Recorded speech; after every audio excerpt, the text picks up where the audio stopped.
Hello, this is Jyotirmay Khebudkar. I'll be speaking on issues in India's social infrastructure as part of assignment for the subject Indian Economy and Policy. In spite of fast rate of GDP growth, India still significantly lags behind in the development of its social infrastructure. India is ranked 130 according to the Human Development Index.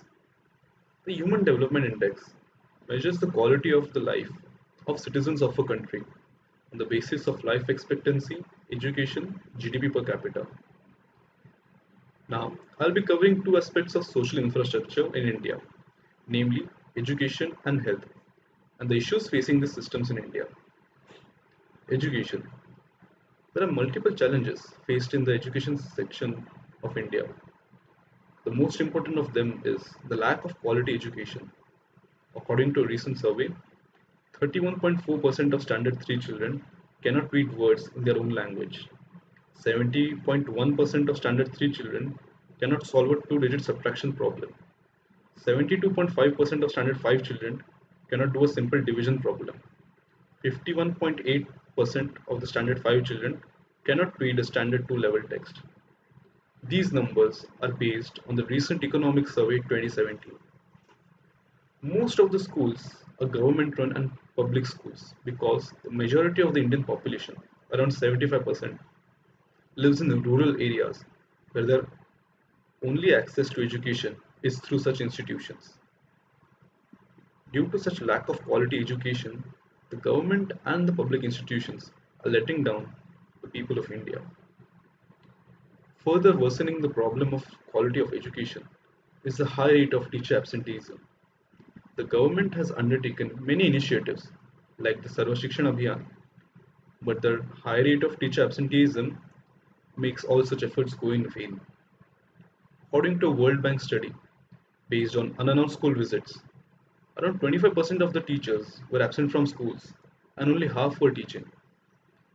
The rates vary from 15% in Maharashtra to as high as 42% in Jharkhand. It was also found that salary is not an effective policy to counter high absenteeism. On the contrary, teachers who are highly paid were more frequently absent. Absenteeism of teachers is not the only issue. There is also a lack of skilled professionals in this area. There are over 79% skilled educators in the primary education section, and it's less than 69% for the secondary education sector. The requirement of skilled educators in the secondary education sector is more. Lack of skilled teachers in the secondary education sector with low quality education is resulting in graduates who are unemployable after graduation and are thus having a difficult time finding jobs.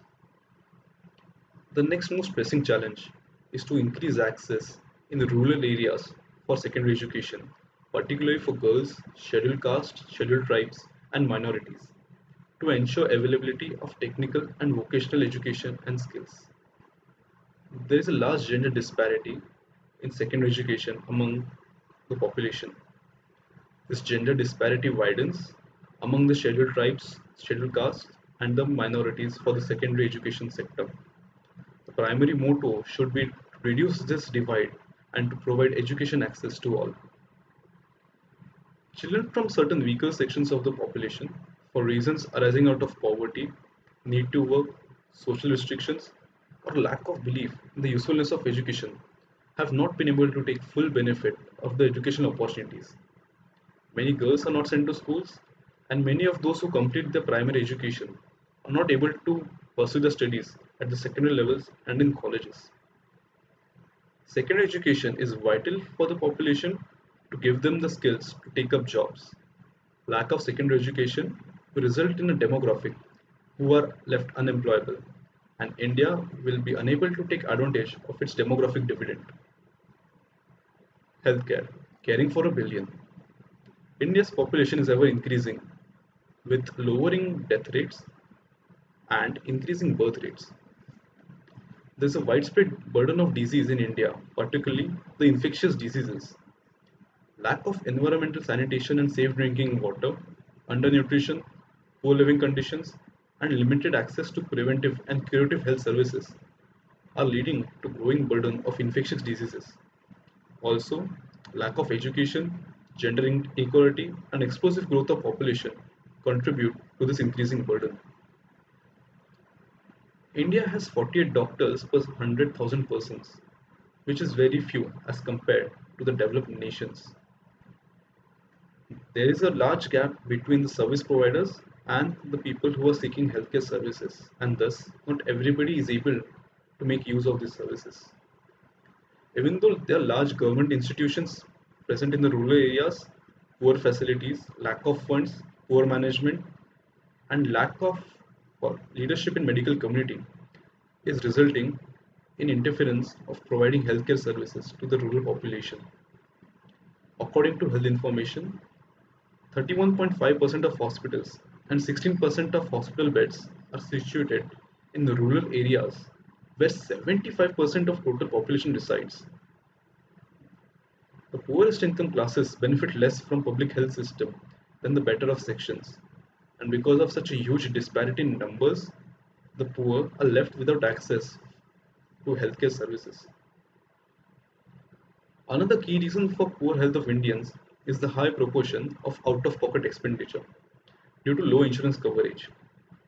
Because of this, even poor people are forced to visit private medical practitioners, which drives up the average health cost.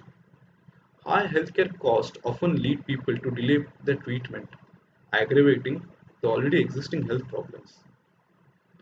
India allocates 1.3% of its as GDP for healthcare budget, and out of it, it spends only 30% of the money which is actually allocated.